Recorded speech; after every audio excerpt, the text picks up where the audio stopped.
The last time my entire family laughed at me, my 8-year-old son ended the party.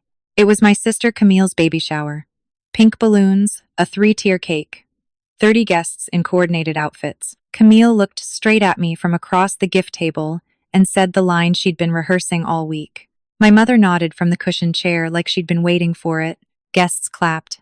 Then Eli, my quiet kid, the one they'd wedged into a folding chair by the coat rack, stood up and asked one question. The yard went so silent I could hear ice shifting in the punch bowl, and the sprinkler clicked 3 houses over. 30 adults, 1 8-year-old. One question that dismantled 4 years of a very expensive lie. My name is Valerie. I'm 34 years old. I'm a forensic accountant. I find the numbers people hide in ledgers, in shell accounts, in expense reports, in the small transfers that happen on irregular schedules when someone thinks no one is looking. I am very good at finding things that don't add up. What happened at that shower started 6 weeks earlier in a stack of bank statements I never should have opened. But I did open them. And what was inside didn't just tell me about my brother-in-law's other life.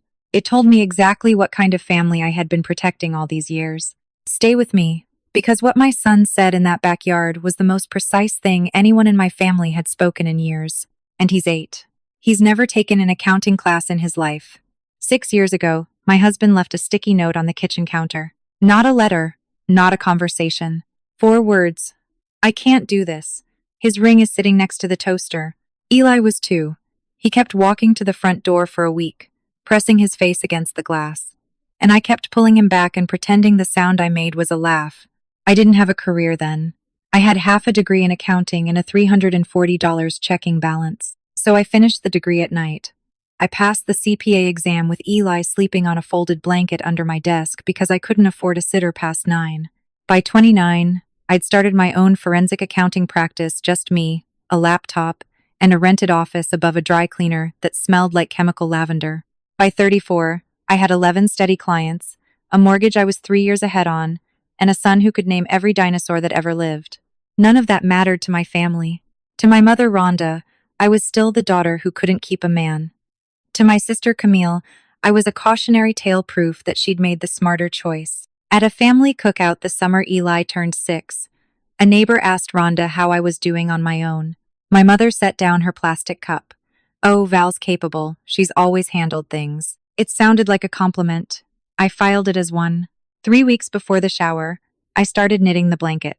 Pale yellow yarn, soft enough to press against a newborn's cheek. I'd learned to knit from a YouTube video when Eli was a baby, couldn't afford store-bought anything back then, so I made him a hat that looked like a lopsided mushroom. He wore it anyway. This blanket was better, tighter stitches, cleaner edges. I worked on it after Eli went to bed, cross-legged on the couch with the TV muted, pulling yarn through loops until my fingers ached. Each row was a sentence I couldn't say out loud. I love my sister. I want her baby to be warm. I want to show up to that shower and have someone look at what I made and see me. Not the single mom, not the rough draft, not the bad choice. Just me. I finished the last knot at midnight on a Tuesday. Hold it up under the kitchen light. Eli wandered in half asleep and squinted at it. It's really yellow, Mom. It's pale yellow. It's really pale yellow. I folded it into tissue paper and told myself a blanket could change how they saw me. It couldn't. But something else would. The Sunday calls. My mother called every Sunday at 4. She never asked how I was doing. The call always started with Camille. Camille's new kitchen tile. Camille's promotion at the dental office. Camille's husband Brandon and the trip they'd taken to Hilton Head. If I mentioned Eli made honor roll, Rhonda would say, "That's nice," and pivot back to the real headline. "Your sister's doing so well, Valerie. She figured it out." Figured it out like life was a combination lock and I'd been spinning the dial wrong for a decade. The subtext was never subtle. Camille married at 25. Camille had a house with a 2-car garage. Camille did everything in the right order. And I was the rough draft she'd learned from. Rhonda said it best one Easter when Eli accidentally knocked a glass off the table. She looked at me while she cleaned it up and sighed. "Your sister made smarter choices, Valerie. That's all." That's all, like it was weather. Like it was just the way temperatures worked. I learned to hold my face very still when she said things like that. Eli learned too. He'd go quiet and press into my side, and I'd feel his small fist grip my sleeve. He was 8, and he already knew when a room had turned against us. I should have said something years ago. I should have drawn a line in the tile grout of my mother's kitchen and told her that my son could hear every word. But I didn't. I carried it all. Their disappointment, their arithmetic, their version of me. Caring was what I did. I was very, very good at it. The chair at the coat rack. When Rhonda called to announce the shower, it wasn't an invitation. It was a briefing. We're having it at the house the second Saturday in June. I'll need you here by 8 to set up the chairs. I held the phone away from my ear and stared at Eli, who was building a Lego bridge on the carpet. So I'm setting up. Well, someone has to. Camille can't lift things. No mention of a +1. No mention of Eli. When I asked if I should bring him, Rhonda paused for 3 full seconds. I suppose. Keep him out of the way. Keep him out of the way. My kid, her grandson. I said okay. Because that's what I did. I said okay, and then sat with the word afterward like it was a rock I'd swallowed. 1 week before the shower, Rhonda called again with instructions. Arrive at 8. Set up the folding chairs in the backyard. 5 rows of 6. Arrange the balloon arch. Don't touch the cake. Don't rearrange the gift table. Don't bring up your situation because this is Camille's day. My situation, I repeated. You know what I mean, Valerie. The divorce, being on your own, it makes Camille uncomfortable and she shouldn't be stressed right now. I stood at my kitchen sink and watched a robin land on the fence outside. I counted to 5 in my head. I wasn't planning to bring it up, Mom. Good. And dress nicely, not work. The night before the shower, I laid the blanket on my bed, the tissue paper open like wings. I pressed my palm flat against the yarn. 3 weeks of late nights. Eli came in and sat next to it. He ran his fingers across the stitching. You put a lot of work into this, Mom. I did. Aunt Camille's going to love it. His voice had that particular hope that children carry, the unearned certainty that effort equals appreciation, that a gift given with love will be received with love. I didn't correct him. I tucked the blanket into a gift bag and set it by the front door. Brandon. Numbers that don't add up plus near. Human crack. Brandon was 36, broad-shouldered, worked in regional sales for a building supply company. He brought Rhonda flowers on her birthday. He grilled steaks at every cookout and called her Mom with a wink. The whole family treated him like a trophy Camille had earned for doing life correctly. Nobody questioned the business trips. Brandon traveled every other weekend. Territory visits, he called them, covering accounts across the Tri-County area. Sometimes he'd be gone Friday to Sunday, sometimes Thursday to Monday, coming back looking tired and smelling like a different soap. I do numbers for a living. I know when something doesn't add up. But I pushed the thought down the way I pushed down everything else, because questioning Brandon meant questioning Camille, and questioning Camille meant another Sunday call about choices. There was the Wednesday Brandon didn't come to Eli's school play. He'd promised. Eli had saved him a seat. The seat stayed empty for 45 minutes before Eli stopped looking at the door. When Brandon called the next day with an excuse about a flat tire in Reedsville, Eli said it's okay in a voice so practiced it broke something in my chest. My son was 8.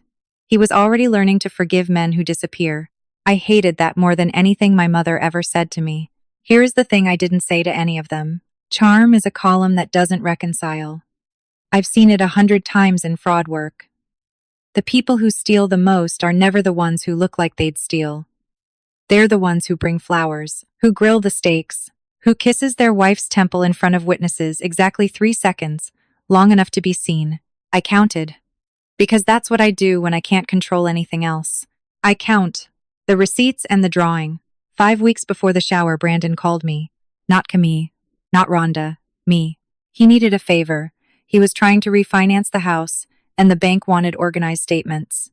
Could I glance at the files? I should have said no, but some part of me, the part that still wanted to belong to this family, thought maybe this was him finally seeing me as useful. So I opened the files at 11 at night with a mug of cold coffee and Eli's math homework spread across the table. The statements were ordinary at first. Groceries, gas, Costco, prenatal copays. Then I saw it. A recurring autopay $1,450 per month to a property management company in Clarkton. I scrolled. Another charge, $620 per month to something called Bright Starts Children's Center, also in Clarkton, a daycare. Camille and Brandon didn't have a child yet. Their baby wasn't due for 2 months. I sat with those numbers for a long time. The coffee went from cold to room temperature to something I forgot was there. I cross-referenced the payment dates with Brandon's territory visits. Every month, like clockwork, Brandon made a deposit into a separate savings account the day before the rent auto-drafted. The Clarkton rent had been active for 37 months. The daycare payments for 31. Both started before Camille and Brandon's wedding. My hands were shaking, and I was angry at them for shaking because I'm a woman who reads fraud reports for a living. Numbers don't scare me, but these numbers had my sister's name on them. 3 days before the shower, Brandon picked Eli up again. I'd been making excuses since the receipt, but Eli begged, and Brandon showed up 10 minutes early with a basketball and that easy grin.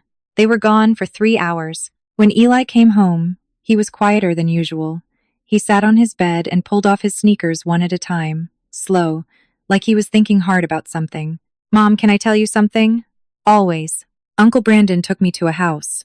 Not his house. A different one. There was a lady with red hair and a little boy. The boy's name is Cody. He's really small, maybe 3. My spine went cold.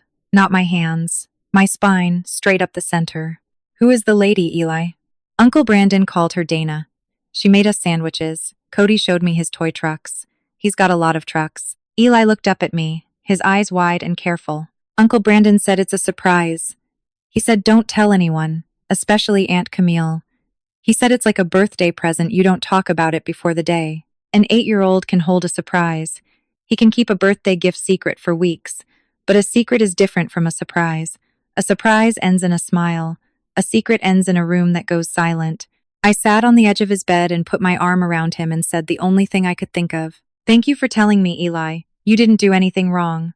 The drawing. The next morning I found it while emptying Eli's backpack. Between a crumpled permission slip and a half-eaten granola bar, a folded piece of construction paper, 2 houses. The one on the left had a triangle roof and green grass, and a stick figure labeled Aunt Mill with a round belly. The one on the right was smaller, drawn in orange crayon, with 3 figures in front. A tall man labeled Daddy B, a woman with red scribbles for hair labeled Aunt Dana, and a tiny boy labeled Cody. Between the 2 houses, Eli had drawn a road with a little car on it. The car had a smile. I sat down on the kitchen floor with the paper in my hands. My son had drawn the truth. He didn't know it was the truth. He thought it was a picture of people he'd met on a fun day. I turned the paper over. On the back, in Eli's careful block letters, was an address. Not a full address, just a street name and number. The way a kid copies what he sees on a mailbox. 412 Milford Erd, Clarkton. Same town as the gas receipt. Same town as the $1,450 rent. Same town as the daycare. That night after Eli fell asleep, I opened my laptop. I told myself I was just checking. I pulled up the county assessor's public records for Clarkton Free, legal, the same database I use for asset searches in my work. The property at 412 Milford Road came back as a 2-bedroom rental unit, leased to Brandon and Dana Webb since April, 3 years ago. Brandon Webb. The same combination on the bank statements I'd reviewed. Eli had already given me the rest. A woman named Dana with red hair. A boy named Cody, age 3, who showed him his trucks. The lease gave me the adults.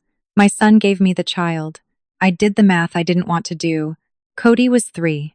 Camille and Brandon got married 3.5 years ago, which meant Brandon had fathered a child with another woman either just before or just after his wedding. He'd been paying rent on a second home, funding a second child's daycare, living a second life in a town 40 minutes from the one where my sister was painting a nursery sage green. I closed the laptop. I pulled Eli's drawing from my cardigan pocket and looked at it again under the stove light. 2 houses. One smiling car drove between them. My 8-year-old had mapped it all out in crayon, and no one in my family could read it but me. I made a list. That's what accountants do when the numbers tell a story no one wants to hear. We make a list and we figure out who needs to know. Here's what I decided. I would tell Camille after the shower. Just the 2 of us. No Rhonda, no Brandon. I'd bring the bank statements, the public records, Eli's drawing. I'd sit across from her with coffee and tell her clearly the way you deliver hard news to someone you love, even when they've spent years making sure you knew they didn't love you back. That was the plan. Quiet, private, principled. Truth is a scalpel, not a hammer. Brandon calls. 2 days before the shower, I texted Brandon 3 sentences. We need to talk about Clarkton. 3 dots appeared, disappeared, appeared again. I don't know what you think you know, Valerie. I know about the lease. I know about the daycare. I know about Cody. He called me. His voice was low and tight the way a man sounds when he wants to threaten you but needs to assess how much you actually have first. He asked what I wanted. I want you to tell Camille. Before the baby. You have 2 days. He said he needed more time. He said I didn't understand the situation. He said if I cared about my sister, I'd let him handle it.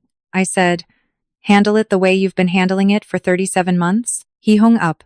I held the phone for a long moment. And then I went and checked Eli's math homework. Because it was Thursday and he had a test Friday, and that was something I could actually control. The morning of the shower. In the morning, Eli was up before me, already dressed. His dinosaur tie was knotted in a way that would make any Boy Scout wince. He'd combed his own hair. A cowlick stood straight up in the back like a flag. I want to look nice, Mom. It's a party. I smoothed the cowlick with a wet palm and told him he looked perfect. He beamed. My son was excited to go to a party where nobody would save him a good chair. That's the thing about kids. They keep showing up for people who don't show up for them. We arrive. Valerie and Eli pulled into the driveway at 7:58. I wore a navy dress with pockets. Eli wore his dinosaur tie. He carried the blanket wrapped in tissue paper under his arm like a treasure. I carried nothing but my car keys and every ounce of composure I'd spent 34 years building. Rhonda met us at the side gate. She didn't say hello. She pointed at the stack of chairs against the garage wall. Those need to go in the backyard. 5 rows of 6. Make sure the ribbons face front. Good morning, Mom. She looked at Eli. He can sit in the hallway. There's a folding chair by the coat rack. My son. Her grandson. Assigned to a hallway chair like an afterthought. I knelt in front of Eli and straightened his tie. You're going to sit with me, I said. Quiet enough that Rhonda didn't hear. He nodded. We set up 30 chairs in the June heat, while caterers carried silver trays past us without making eye contact. The gift table. Camille arrived at 9:30 in a white sundress, glowing, one hand on her belly, Brandon beside her with his arm around her waist. He saw me across the yard. His jaw tightened for half a second.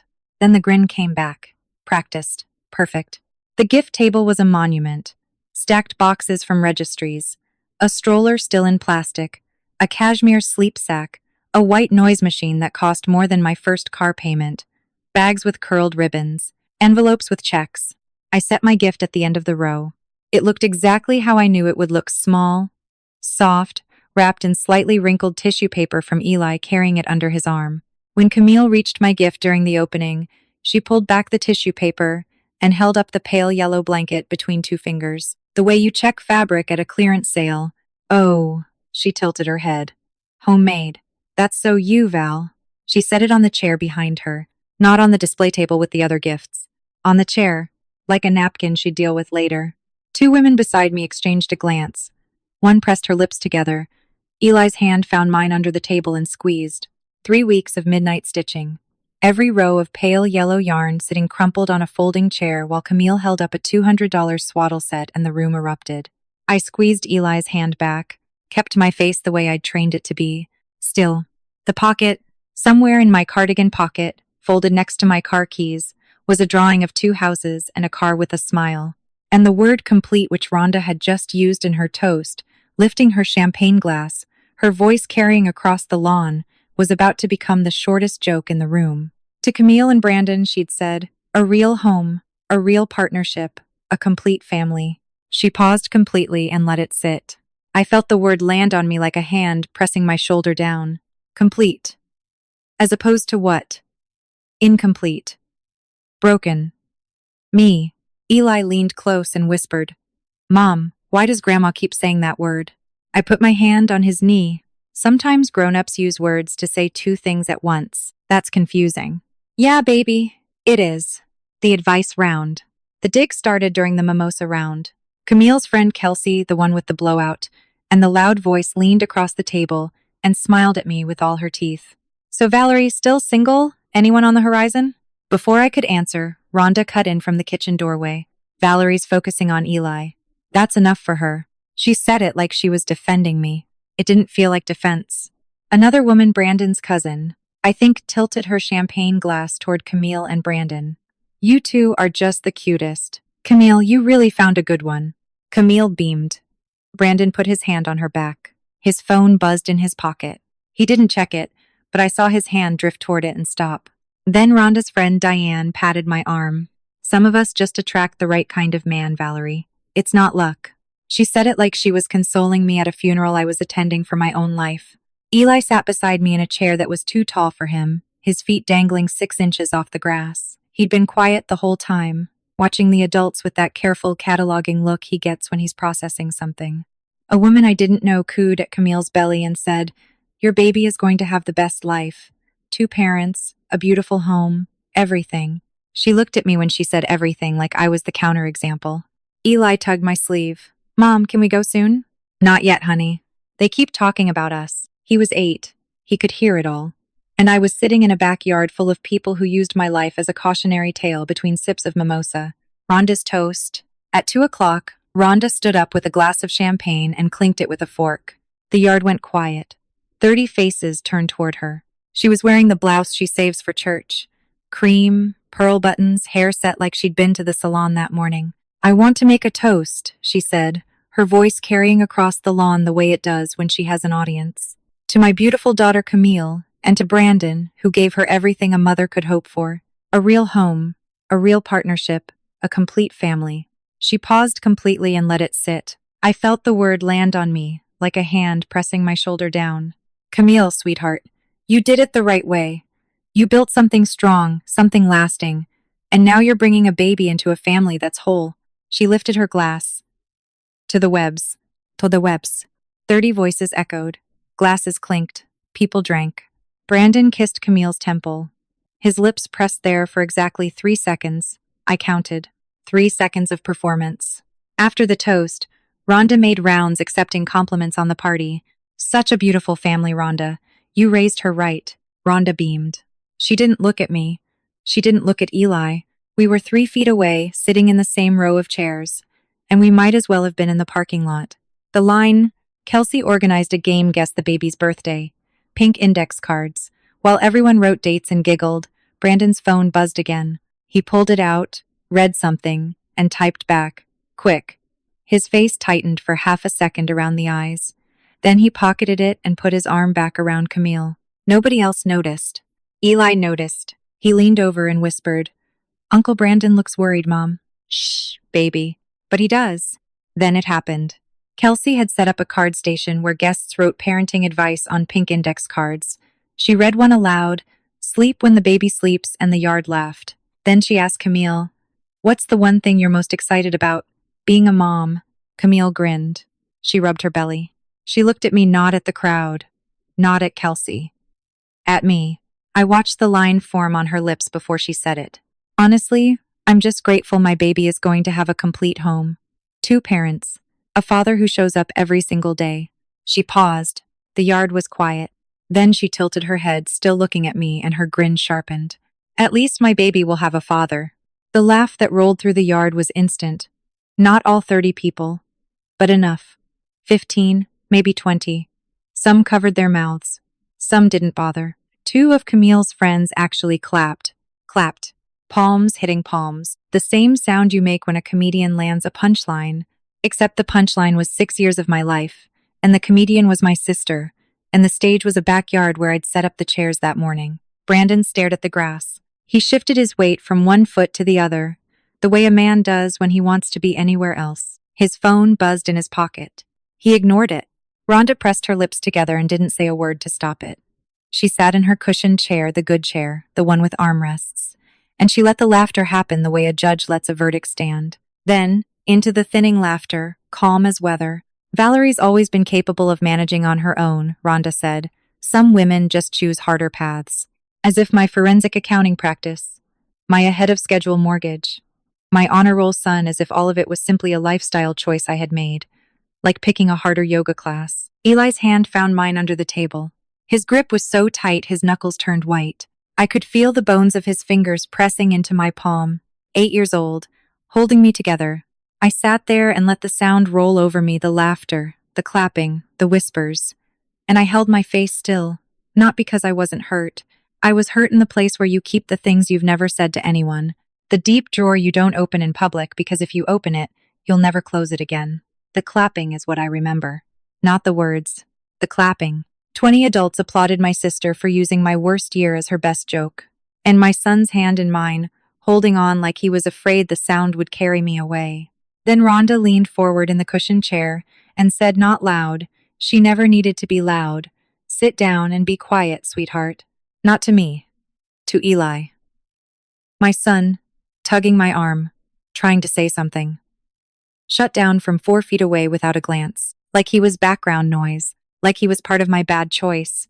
I felt Eli's body stiffen next to me. I felt his fingers release my sleeve, and I felt something in me shift, not snap, not break. Shift, like a foundation settling. I put my hand on his knee. I breathed in through my nose and out through my mouth. I was not going to fight. I was not going to cry. I was going to collect my son and walk out of this yard with my head level. I was going to leave. Then my son stood up. Eli stance. He didn't shout. He didn't cry. He stood up from his folding chair the way a kid stands up when the teacher calls his name.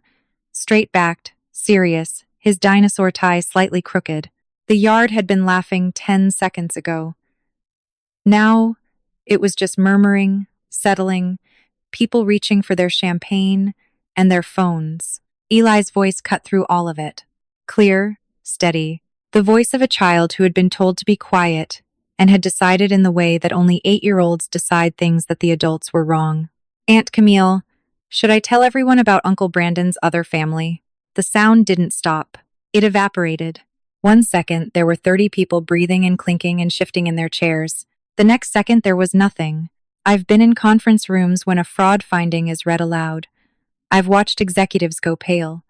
I've seen silence that cost people their careers. I have never heard a silence like the one my son made in that backyard. Camille's smile didn't fall. It froze like someone had paused a video 1 frame before the picture broke apart. Brandon was standing by the mimosa bar. His hand was around a glass. The glass didn't move. Nothing moved. Eli looked around the yard the way he looks around a classroom when he's answered a question and isn't sure if he got it right. Uncle Brandon has another house. Quieter now, talking to Camille, but loud enough for the front row. With Aunt Dana and a boy named Cody. He's 3. He showed me his trucks. 30 people. 30 faces.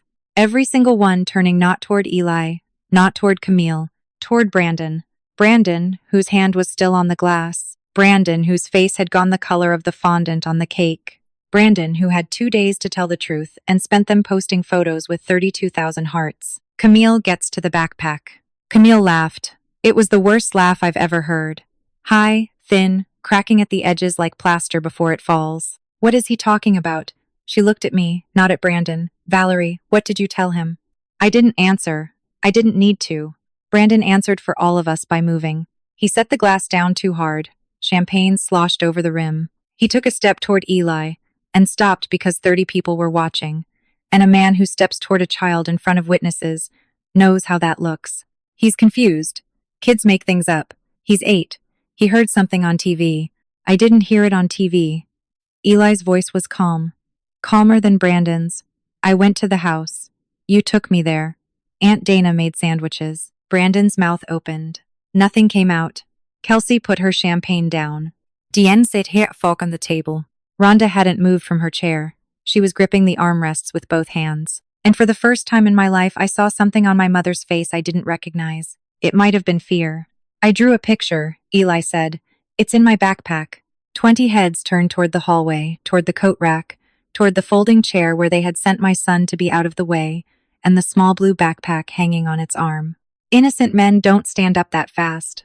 Brandon was already moving toward the door. Camille got to the backpack first. 7 months pregnant, she crossed that yard faster than anyone else. 1 hand under her belly, the other reaching for the zipper. Rhonda called her name. Camille didn't stop.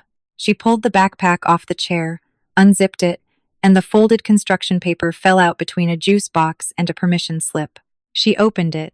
2 houses. 1 smiling car. Daddy B. Aunt Dana. Cody. Camille stared at the paper. I watched her eyes move from 1 crayon figure to the next, and I watched the drawing do what I'd never wanted it to do, not here, not like this. It dismantled her piece by piece. The triangle roofs, the green grass, the little boy with truck-shaped scribbles in his hands. A 3-year-old named after nobody in our family, living in a town she'd never heard of, on money that came from the account she thought was paying their mortgage. Brandon. Her voice was low, controlled, almost professional, like she was reading a diagnosis. What is this? Brandon was at the patio door. He had his car keys in his hand. Camille, I can explain. Then explain. She held the drawing up. Her hand was shaking. Explain my nephew's drawing. Explain a house in Clarkton. Explain a 3-year-old with your name on the lease. He couldn't. He left through the patio door. Nobody followed him. Camille turns. Camille turned on me the moment Brandon's car started in the driveway. I expected it. Grief needs a target, and Brandon had just removed himself. You did this. Her voice was shaking, all the control gone. You knew. You knew, and you brought your son here to humiliate me in front of everyone. You've always been jealous of me. Always. And now you use your own kid to— I asked Brandon to tell you himself. I said it quietly. Not cold. Not smug. The way you say a number that settles an audit. 2 days ago, I found the records while doing the refinance work he asked me to do. I told him to come clean before the baby. He refused. The yard was so quiet I could hear a neighbor's sprinkler clicking 3 houses over. I wasn't going to say anything today. I had a plan to tell you privately after the shower. Gently. Camille's mouth trembled. So why didn't you? Because my son heard what you said to me, and he's 8. And he thinks in straight lines. And he connected, at least my baby has a father, with the fact that Uncle Brandon already has another family. He wasn't trying to hurt you. He thought he was helping. Kelsey stood up quietly. Diane looked at the grass. 2 women in the back row collected their purses. Camille pressed both hands against her belly and stared at me like I was the one who had betrayed her. Maybe in her arithmetic, I was. I didn't argue. I didn't list the receipts, the lease, the daycare invoices. I didn't say what I could have said, that the woman calling me a bad choice was standing in the wreckage of a marriage she'd used as a trophy, and the only person in this yard who'd tried to handle it with dignity was the one she'd been laughing at 20 minutes ago. I said the only thing that mattered. I came here with a blanket, Camille. Not a bomb. Brandon built the bomb. I just stopped lying about it. Camille sank into a folding chair. Her hands were still on her belly. Her eyes were open but unfocused, staring at the balloon arch like it was a door she could walk through and come out on the other side of an hour ago. For 1 second, just one, I saw my sister. Not the woman who'd mocked me. Not the woman who used my divorce as a party joke. My little sister, 29, pregnant, sitting in a backyard full of witnesses to the worst moment of her life, realizing she was about to become the thing she'd laughed at. A single mother. The moment passed. She didn't apologize. She didn't look at Eli. She pressed her face into her hands and made a sound somewhere between crying and choking. And it was real, and it was human. And it didn't undo a single thing she'd said. Honda. Rhonda stood up from her chair. She looked at Camille. Then at me. Then at the empty space where Brandon had been standing. Her mouth opened and closed twice. The woman who always had a verdict, who had spent 30 years handing down sentences about choices and arithmetic, and which daughter had gotten it right, had nothing. I didn't wait for her to find it. I walked to the chair behind the gift table and picked up the pale yellow blanket. I folded it carefully the way I'd folded it the night I finished the last knot. Then I turned to my mother. Mom, you can call me when you're ready to have a conversation that doesn't start with what I did wrong. Until then, Eli and I are going home. She didn't respond. I took Eli's hand. His dinosaur tie had come loose, one end tucked into his shirt. I fixed it as we walked through the side gate, past the balloon arch, past the 3-tier cake that said Baby Webb in cursive. Eli looked up at me as we reached the car. Are you mad at me, Mom? No, baby. You told the truth. That's never bad. I buckled him in. I drove us home. I didn't look in the rearview mirror. Brandon disappears. Dana calls. Brandon disappeared for 6 days. Not dramatically. Not a missing persons report. He just stopped answering his phone, stopped showing up at the Cedar Run house, stopped existing in the version of life Camille had built around him. On day 3, a woman named Dana called Camille's cell. She'd found Camille's number in Brandon's phone records. She was calm. She was exhausted. She had a 3-year-old who kept asking where Daddy went. They talked for 47 minutes. I know because Camille called me afterward, and her voice was flat in the way voices go flat when all the shock has been used up and what's left is just math. He took $23,000 from our joint savings over the last year, Camille said. I didn't notice. How did I not notice? He routed it through a secondary checking account, I told her. Small transfers, irregular timing. It's a textbook. Camille was quiet for a long time. Can you help me? 3 words. I'd waited 6 years to hear them from my sister, not for the satisfaction, for the proof that I existed in her life as something other than a cautionary tale. Yes, I said, that's what I do. The file. I spent the next 2 weeks pulling apart Brandon's financial records, hidden assets in a business account, unreported income from a side contracting operation, 37 months of rent and daycare that affected the marital estate, the full picture of what he'd been funding in Clarkton, what he'd been calling a secret laid out in columns that didn't lie. I built the file the way I build every file, methodical, documented, admissible. Camille hired a family lawyer named Sylvia Brooks. Sylvia looked at the file and called it the most organized set of financial discovery documents she'd ever received from a non-attorney. While I was working on the file one evening, Eli came into my office and looked over my shoulder at the spreadsheet. What's that? A record of where money went that it shouldn't have. He studied the columns. So you're finding the truth. Yeah, baby, that's what the numbers are for. He thought about that for a moment. Good, he said, and went back to his room. Rhonda calls. Rhonda called once. She didn't say she was sorry. She said, I didn't know about Brandon. I told her the same thing I told her at the shower. You can call me when you're ready to have a conversation that doesn't start with what I did wrong. She hasn't called back yet. I think about that sometimes, the way she sat in the cushioned chair and let the laughter happen. The way she said Valerie's always been capable with the same tone she uses to describe weather. Not cruel exactly, just utterly certain that her version of me was the correct one. That certainty was the most exhausting part. Not the cruelty, the certainty. Being measured by someone who's already decided the result. I've thought about calling her. I've thought about it the way you think about opening a file. You know will take months to close, not because you don't want the truth, but because you have to be ready to sit with it. I'm not ready yet. When I am, I'll call. Not because she deserves it. Because Eli deserves a grandmother who isn't a cautionary tale in his own life. 2 weeks after the shower, I mailed the blanket to Camille. No note. Just the pale yellow blanket, folded the way I'd folded it the night I finished the last knot, wrapped in new tissue paper, placed in a box. I didn't send a card. I didn't explain. The baby was innocent. The baby would be cold. I sat at my kitchen table after I sealed the box and thought about what 3 weeks of midnight stitching actually meant. Not the blanket itself, the fact that I made it. The fact that I drove 4 hours round trip every week to be dismissed and still showed up. The fact that I set up 30 chairs in June heat and carried a tissue-wrapped gift to a table where it would be held up like clearance fabric. The fact that even after everything, I sent the blanket, because that's what I do. I show up. I do the work. I fold the thing carefully and send it anyway.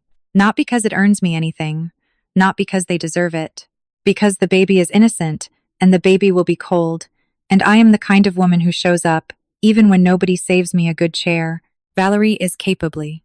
Yes, I am. But the problem was never that I was capable.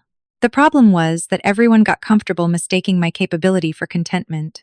I was carrying a mountain, and they called it a lifestyle. I was building a practice, raising a son, paying a mortgage ahead of schedule, knitting blankets at midnight, and the story my family told about me was, she chose the harder path, as if the hardness was the point. As if I'd elected a difficult way to elect a committee position. I didn't choose the hardness. My husband left a sticky note. My mother had a cushioned chair. My sister had a husband who was funding a second household on a schedule more reliable than his mortgage. And I had a forensic accounting practice and an 8-year-old who tells the truth. That's not a cautionary tale. That's a life. Found family. Kitchen floor.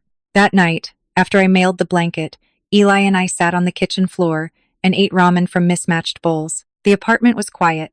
No champagne, no balloon arches, no toasts about complete families. Eli had a noodle hanging from his chin, and he slurped it in with a sound that made us both laugh. Mom. Yeah, Dev. Aunt Camille said your baby, meaning me, doesn't have a father. Is that bad? I put my bowl down. I pulled him into my side, noodle chin and all. You have me, and I have you. We're not missing anything. He thought about it the way he thinks about everything. Slowly, carefully, turning it over like a rock he found in the yard. What about Uncle Brandon's other kid, Cody? Cody has people who love him too, even though the grown-ups messed it up. Even though the grown-ups messed it up, he repeated. A pause. Mom. At the party, when everybody laughed at you, I didn't think it was funny. I know, baby. That's why you said something. Not to be mean. Aunt Camille kept saying stuff about dads. And I kept thinking, but Uncle Brandon already has a whole other family, so why is everybody laughing? His logic was clean. Cleaner than any courtroom argument, any financial audit, any carefully rehearsed speech I would have given over coffee. He saw a contradiction, and he said it out loud. That's all. That's everything. He leaned into me, and we sat there on the linoleum, the overhead light buzzing, the fridge humming, the leftover smell of instant broth between us. Two people, one kitchen floor. No audience, no ribbons, no arithmetic about what counts as complete. A family isn't whole because two parents stand in the photo. It's whole when no one in it has to lie to be loved. Eli taught a room full of grown-ups in one sentence. And I've never been prouder to be the woman they called a bad choice, where everyone is now. 6 weeks later, the blanket arrived at Camille's house on a Thursday. She texted me, "The baby kicked when I wrapped it around my belly. I don't know why I'm telling you that." I texted back, "I'm glad. We're not there yet. We're not at coffee. We're not at Sunday calls. But we're at a text message that says the baby kicked. And that's the first honest thing my sister has said to me in years. I'll take it. Brandon is gone. Not missing, just absent in the specific way of men who can't afford to be present." Sylvia Brooks filed the financial discovery last Tuesday. The numbers tell a story that doesn't require my testimony, which is good, because the numbers always tell it better. Rhonda hasn't called. The cushioned chair sits in her house with no one to perform for. Eventually she'll call. Or she won't. I've stopped organizing that possibility around what I need it to mean. Eli started 5th grade in September. His teacher emailed me last week. Eli has a way of identifying the core question in any problem. We could use more students who think like him. I printed the email and taped it above my desk, not because I needed the reminder, because I like seeing it every day. Lingering final image. The pale yellow blanket is gone. It lives at Camille's house now, in a nursery I've never seen, on a baby I haven't met yet. What sits on my kitchen windowsill is Eli's drawing. 2 houses. 1 smiling car. I framed it in a cheap dollar store frame, the same kind I always use for things I want to keep. It's slightly crooked in the frame because Eli drew on construction paper and the edges aren't square. The crayon lines are still bright. Daddy B, Aunt Dana. Cody. Every morning I walk past it on the way to the coffee maker. Some mornings I walk past it fast. Some mornings I stop, and I think about my 8-year-old standing up from his folding chair, the chair nobody saved him, the chair by the coat rack, and speaking into 30 people's silence with the steady voice of a kid who simply saw a contradiction and said so. He didn't know he was ending the party. He didn't know he was dismantling a lie. He thought he was helping. He was. If you've ever been handed the cheap seat at the table, the hallway chair, the afterthought while someone else got the mimosas and the applause, type pale yellow in the comments. If your family has a word for you, capable, resilient, independent, something that sounds like a compliment and functions like a reason to expect less, tell me what it is. I want to know what they call it. And here's the one I keep coming back to. My son asked me afterward on the kitchen floor, was I wrong to say it? I told him no. But was he wrong to say it the way he did in public, in front of everyone? I've thought about this every day since, and I still don't have a clean answer. Drop yours in the comments. Because sometimes the most honest question is the one an 8-year-old asks on the kitchen floor with ramen on his chin.